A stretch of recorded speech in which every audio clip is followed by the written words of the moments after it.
తిరుపతి జిల్లా చంద్రగిరి మండలం రామాపురంలో దివంగత మాజీ మంత్రి గాలి ముద్దు కృష్ణమ్మ నాయుడు జయంతి కార్యక్రమం జరిగింది. గాలి భానుప్రకాష్, చంద్రగిరి ఎమ్మెల్యే పులవర్తి నాని, పలు పార్టీ నేతలు సమాధి దగ్గర నివాళులర్పించారు.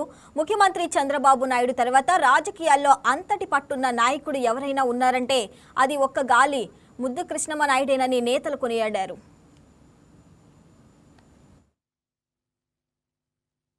నాన్నగారి జయంతి పురస్కరించుకొని ఇక్కడికి వచ్చిన ప్రతి ఒక్కరు కూడా పేరు పేరున దండాలు చెప్తున్నా. ఎందుకంటే ఆయన అనంగా సేవ ఎంతసేపు అయినా కూడా పబ్లిక్లో ఉండాలి, పబ్లిక్ సంక్షేమం కోసం పోరాడాలి, పబ్లిక్ కోసమే మనం ఉన్నామని చెప్పే తపనతో ఇప్పుడు కూడా ఉండేవాళ్ళు. ఎందుకంటే 10 మందికి మనం ఉపయోగపడాలి, మన దేవుడి జన్మిచ్చాడు, ఖచ్చితంగా వాళ్ళకి పనికి రావాలని చెప్పే భావంతో ఆయన ఎప్పుడు ముందు నడిచాడు.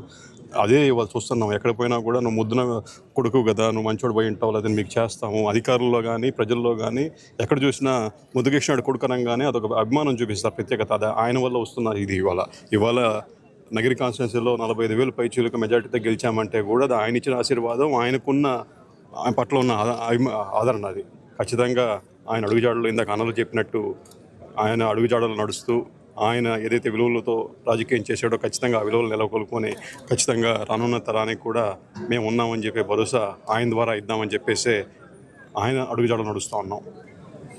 ఆయన ఆశయాలన్నీ కూడా ఆయన కుమారుడు మన నగిరి ఎమ్మెల్యే భాను గారు కొనసాగిస్తున్నారు.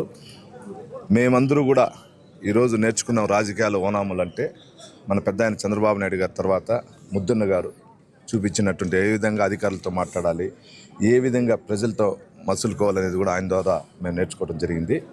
ఇది నాకు వచ్చి గర్వకారణం. ఎందుకంటే చంద్రగిరి నియోజకవర్గంలో ఆర్సీపురం మండలం ఆయన సొంత ఊరు వెంకటరామాపురం, చంద్రగిరిలో ఉండటం, ఆ ఊరు వన్ సైడ్గా తెలుగుదేశం ఉంటే ఈ రోజు వరకు కూడా ఆయన పెట్టినటువంటి ఒక మొక్క తెలుగుదేశం పార్టీకి ఆ రోజు ఉన్నటువంటి 83లో పెట్టినట్టుంది. ఈ రోజు కూడా అదే కొనసాగిస్తున్నారు.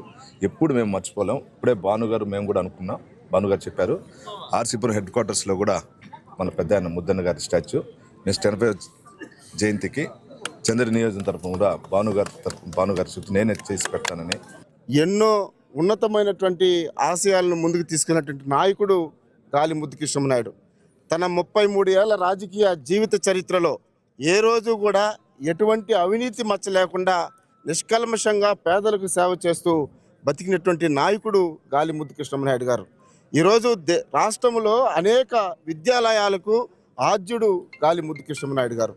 రాజీవ్ గాంధీ ప్రధానమంత్రిగా ఉన్నంత సైతం ఆ రోజు కాలేజెస్లో స్కూల్స్ కానీ పెట్టడంలో ఆయన్ని కమిటీ వేసి కమిటీకి ఒక మెంబర్గా తీసుకెళ్ళి ఈ దేశంలోనే అనేక పాఠశాలలు, ఆదర్శమైన పాఠశాలలు తీసుకొచ్చడంలో కీలక పాత్ర పోషించినటువంటి నాయకుడు గాలి ముద్దు కృష్ణమ్మ నాయుడు గారు.